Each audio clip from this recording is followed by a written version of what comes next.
Perkenalkan, nama saya Ananda Cahaya Fitri Ivanka dari kelas Manajemen 22C dengan NPM 224111137. Di sini saya akan membacakan materi dari Manajemen Operasi Tata Letak dari mata kuliah Manajemen Operasi.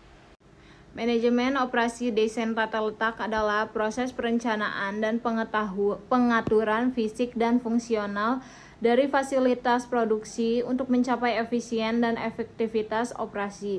Berikut adalah beberapa aspek yang terkait dengan manajemen operasi desain tata letak. Tujuan tata letak harus dirancang untuk mencapai efisiensi dan efektivitas operasi dengan mempertimbangkan tujuan keseluruhan organisasi. Desain tata letak harus mempertimbangkan ruang optimal untuk mengatur peralatan dan memfasilitasi pergerakan barang serta tenaga kerja. Yang ketiga, teknik tata letak desain. Ada 3 teknik tata letak desain, yaitu template 2 atau template dimensi, analisis urutan, dan line balancing.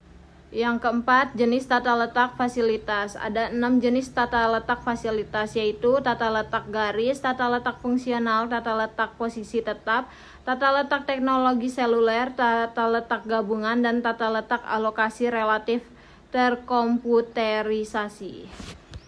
Faktor yang mempengaruhi tata letak. Faktor yang mempengaruhi tata letak antara lain peralatan dan penanganan bahan, kebutuhan kapasitas dan ruang, lingkungan dan keindahan, aliran informasi dan kebutuhan karyawan.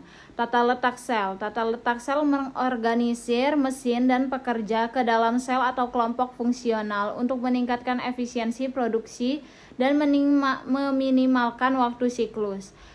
Tata letak produksi. Tata letak produksi mengacu pada organisasi fisik dan fungsional dari elemen-elemen yang terlibat dalam pembuatan atau penyediaan produk tertentu untuk meningkatkan efisiensi dan kualitas produk. Tata letak fasilitas. Tata letak fasilitas mempertimbangkan ruang yang tersedia, produk akhir, keselamatan pengguna, dan fasilitas serta kenyamanan operasi untuk mencapai hasil produksi yang diinginkan. Tata letak berorientasi proses. Tata letak berorientasi proses mengatur letak fasilitas yang dibutuhkan suatu perusahaan secara berkelompok sesuai dengan fungsinya. Tata letak berorientasi produk. Tata letak berorientasi produk mengatur tata letak mesin, fasilitas, dan peralatan produksi untuk menciptakan sebuah produk. Dan dengan demikian, manajemen operasi desain tata letak memiliki peran penting dalam mengembangkan strategi operasional yang efektif dan efisien untuk mencapai tujuan dari organisasi. Faktor dalam manajemen tata letak.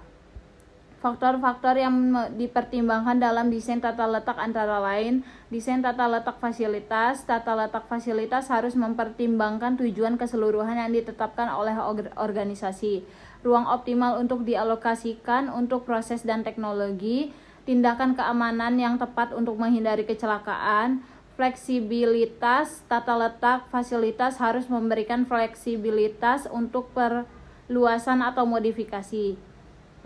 Pemanfaatan ruang yang optimal mengurangi waktu pergerakan material dan manusia serta meningkatkan keselamatan. Modal. Investasi modal harus minimal saat menyelesaikan model tata letak fasilitas yang berbeda.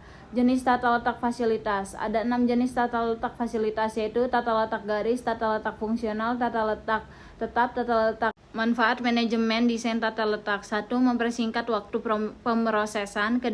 Meningkatkan kepuasan kerja dan keselamatan kerja. 3. Menciptakan suasana yang aman dan nyaman. Menghemat ruang. Yang keempat, menghemat ruang. Yang kelima, mengurangi transfer bahan. Yang keenam, meningkatkan efisiensi operasi. Yang ketujuh, meningkatkan kualitas produk. Yang kedelapan, meningkatkan fleksibilitas. Pentingnya, tata letak yang efektif tidak hanya terlihat menarik, namun juga membantu pemirsa memahami pesan yang ingin disampaikan oleh desain tersebut. Dengan kata lain, memahami tata letak adalah kunci dalam menciptakan desain yang ramah pengguna dan menarik, khususnya di bidang desain web dan periklanan. Sekian yang dapat saya jelaskan dari materi desain tata letak. Jika ada kesalahan kata maupun penulisan, saya mohon maaf sebesar-besarnya. Sekian, saya ucapkan terima kasih. Wassalamualaikum warahmatullahi wabarakatuh.